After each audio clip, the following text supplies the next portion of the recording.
सुंघिले बेहुश खाइले मृत्यु दुनिया रे अछि एमिति विषाक्त फूल जेउथिरि तैयारी हुए अनेक औषध हिमालय रे फुटे एही विषाक्त फूल।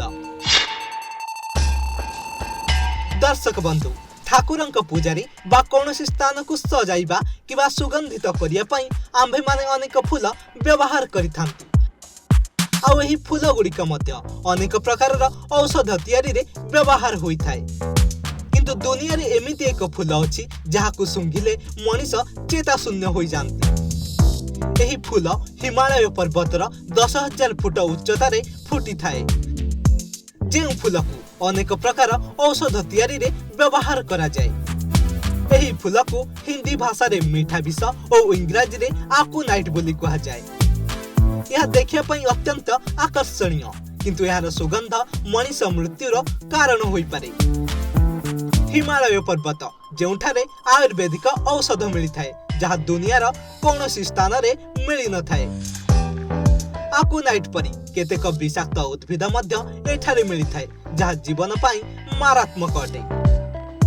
आयुर्वेद अनुसार मधुमेह एवं पक्षाघात भली रोग को चमत्कार भावरे उपशम करिया पाई यह एक चमत्कार औषध किंतु यहाकू व्यवहार करिवार एक निर्दिष्ट पद्धति अछि।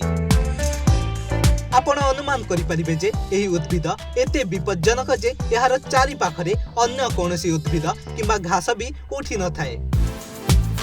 यह जानी लोक माने कहंती जे जदि कोनोसी प्राणी यार पत्र खाए तेबे से तुरंत मरि जाई थाए। तेबे एही उद्भिद मध्य पशु मानकु निज आड़कु आकर्षित करि थाए।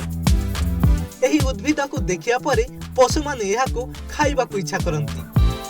एही उद्भिद हिमालय पर्वत रे नामिक एवं हीरामणि ग्लेसियर निकट रे मिली थाए। जुलाई एवं अगस्त मास रे एही उद्भिद उपरे नील रंगर फूल फुटी थाए।